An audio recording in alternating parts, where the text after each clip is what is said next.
That afternoon, Leda went out to the market, her small chance of escaping the conventillo by herself. Francesca had warned her very clearly to head right down the block to the stores and vendors, then return quickly home. But she was starved to see more of the city. The conventillo caged her in. She hadn't planned to break the rules and stray, but after filling her baskets with loaves from Alfonso de Baco, who extolled her beauty and dispensed paternal advice, as he had come to do each day, where there's life, there's hope. Choose neither linen nor man by candlelight. The best word is the one that goes unspoken. She stood at the corner and stared down the block at unknown buildings, unseen doors and rooms and lives, carriages pulled by horses clopping their way to places they knew, and she did not, their manes gleaming in the late sun before they dove into shadows. And she thought, what harm can it do to walk a little in the light of day? Can it really be so dangerous? She set out down the block, crossed the street, and kept walking. People streaming everywhere, women in doorways, old men in cafes or pushing ramshackle handcarts, calling out not in Italian, but in Spanish, that strange language that sounded like the Italian of an alternative planet. A planet of drunkards, perhaps. Already she understood more glimmers of it, which meant she was either learning Spanish or getting drunk on this place, or both. The streets were crowded with people, innumerable people who arrived before her to the land of promise, and already staked their space. Land of promise. You have promised too much already to the thousands. She walked on. Her ear caught shreds of other languages. She heard a woman in a doorway speaking sounds unlike any she'd heard before, at once angular and melodic. For all she knew, it could be the tongue of demons or gods. Further on, children called to their mothers from inside the house, in Spanish, Italian, another unknown tongue. Two girls with baskets walked purposefully past her, gossiping in French. At a cafe, an old man told a joke in the Napolitan dialect to a group of men who laughed appreciatively. More Napolitanos, she imagined. In her brief visit to Naples, that would be all she would see of the city. But Naples had followed her across the ocean. It surrounded her. It invaded Buenos Aires. And isn't that strange, she thought, the way one city can swirl inside another. The way you can be in one country, yet carry another. Country in your skin, the way a place is changed by whoever comes to it. The way silt invades the body of a river. She was that, a speck of silt. The thought thrilled her, but it also made her want to weep without reason, or for reasons utterly unknown to her. With every immigrant she passed, she longed to stop and stare into his or her face and ask with nothing but her gaze, "And you? What are you here for? Why did you come?" As though just look at them might unlatch the trap door to their hidden stories. And the stories would be infinite, no two alike, burning with hope and loss and vigorous despair, told in more dialects than even God could possibly speak. And yet, she suddenly saw, it was possible that somewhere beneath the surface, all their hidden stories held the same thread, a single home of longing. I came to live. Surely this was true for all of them, including her. And Buenos Aires, tell me, is there any chance that I can forge a space for myself somewhere in the folds of you? She turned a corner and kept walking. Will I ever rove these raucous streets with familiarity and with no fear? She walked and walked. The thrum of her feet, the thrum of the city. She felt hypnotized, expanded, and all the things around her, doors, people, brightly painted walls, threatened to tear her open with their sheer existence. She had never felt more awake in her life.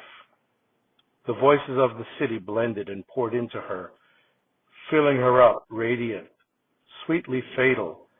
And that was when she understood that whatever the city was, whatever it held, she wanted it, all of it. She wanted Buenos Aires inside her, around her, covering her skin like a film of sweat. She wanted the breath of this city in her lungs, no matter the danger, no matter the other story about the good girl who stays locked inside with needle and thread until she can come get back to her home village. To hell with that story. She wanted freedom, wanted to taste this place even if it killed her. She felt exhilarated and afraid of her own exhilaration. Was she going mad? Cora, is this how it was for you? She stopped, leaned against the wall, and closed her eyes. Her mind warred between collecting itself and falling even deeper into thrall. Señorita? She opened her eyes. A man stood before her, hat in hand. He had a kind enough face, but his gaze was too raw. He said something in Spanish that she did not understand. Then she smiled and placed his hand on her arm. Her skin prickled. She tried to pull away, but his hand followed and gripped her tightly. Leda tore away from him and ran. She was lost. One turn, two, and she was on a block she'd never seen before. Old men played dice on the sidewalk, bickering in a strident Italian. They spoke her language, but now she was afraid to ask for help. And the thought pushed in before she could stop it. I want my mama. Mama, where are you? But Mama was not here. She was unreachable. 20 steamship days away across a great blue ocean of impossible. She tried going the other way. Her arm ached from the basket's weight. She shifted to the other side and kept walking and walking until she reached the end of the street that led out to the port, and there she saw the ships and cargo, men working high up on ladders, hauling crates, sweat beading on their faces, and then one of them, Dante, her cousin, her husband, turned as if to call to her, but no, he was not Dante. His gaze moved blankly on, and he wiped his face and resumed his burden. Dante was dead and did not work here anymore. You were alone, Leda, alone. It took her another hour to find her way home. Where were you? Francesca scolded as soon as she arrived. You can't just wander around this city. You don't know what happens to women out there. That night, Leda couldn't sleep. She tossed and turned feverishly with thoughts. She thought of the city pulsing beyond the walls of her conventillo, bursting with life and noise and peril. The thought of Dante and the moment at the port, it was him. It was not him. He would never be at the port again. His absence stabbed her. She'd wondered what he felt when he walked the streets she walked today. Whether they amazed him as they had her, she longed to ask him, longed to close the gap between his life and hers. She went to the armoire and opened its doors for the first time. His clothes were all there as promised. Musty air welled towards her, tinged with the scent of mothballs, dry sweat, and decay. At first, she touched the clothing with trepidation, not wanting to disturb its sleep. But then she found herself taking out a pair of trousers, a shirt, a vest, a jacket, and she laid them on the bed in the shape of a man. They were empty clothes, nothing more. She touched them again. How had they felt against his skin? And then before her mind could ask her body what it was doing, she was taking off her nightgown and putting it on the shirt, trousers, vest, in an act that would surely scandalize the living, if not the dead. Her hips slipped smoothly into the trousers, her body flushed with hot alarm. What if somebody walked into her room now? No, that would not happen. No one ever walked into her room after she retired for the night. Still, she could not shake the sense of an unutterable danger. Dante, can you forgive me? Am I violating your memory or paying a tribute? It was shocking how comfortably his clothes fit. The shirt swelled a little over her breasts. It felt strange to have 2 layers of fabric between her thighs. How different it must be to walk with the sheath of trousers between your legs rather than a crowd of petticoats rustling around them.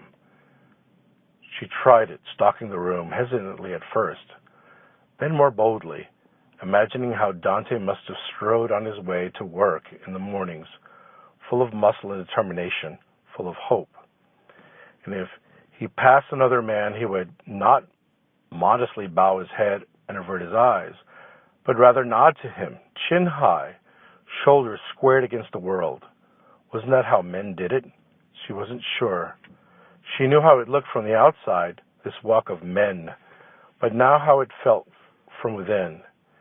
She tried it, walked an imaginary street, passed an imaginary man, nodded, not slow, foreheaded down as women do, but quick chin up. She felt preposterous, but she also felt something else, a delectable rush. She took the clothes off quickly, then stared at them, bunched on the floor. What had she done? She would never do that again. In that instant, with all her soul, she swore that she never would. She broke the vow the following night. This time she put the clothes on slowly, buttoning with fingers still sore from a day's sewing. Then she looked at herself in a hand mirror, tilting it up, down on her body in the lamplight. She looked like a man. She felt like a man, or at least she felt the way she imagined a man might feel, emboldened, like she could walk all the way to the end of her neighborhood and people would leave her alone, like she could walk into a cafe in the middle of the night and the barman would serve her casually, but she was just a normal customer, like all she was asking for was a damn drink. But she was not a man, she was a woman, wasn't she? What kind of woman does this thing you're doing right now? The question rose out of the air and coiled around her. She didn't want to think about the answer, but she also didn't want to take off Dante's clothes. You should take them off, you disgusting girl. Take them off. She stood still for a long time. Something broke apart inside her. She sensed that the longer the clothes stayed on her body, the more irreparable the damage would become. And yet, she made no move to take the clothes off. Instead, her hands reached for the instrument case and took out the violin. She played. The moves were becoming more familiar to her hands. With the men's clothes on, her hands moved more smoothly, with more strength and confidence, and this surprised her. It was difficult to keep silent. She longed to hear the motion of her fingers, to test the quality of her sound, but she did not break the silence with her shield, her refuge, and soon her fingers' music filled her mind and drowned out the hostile voice that demanded she take the clothes off. The voice slunk into the corners of the room where it crouched, shrunken in momentary defeat, helpless in the face of silent music.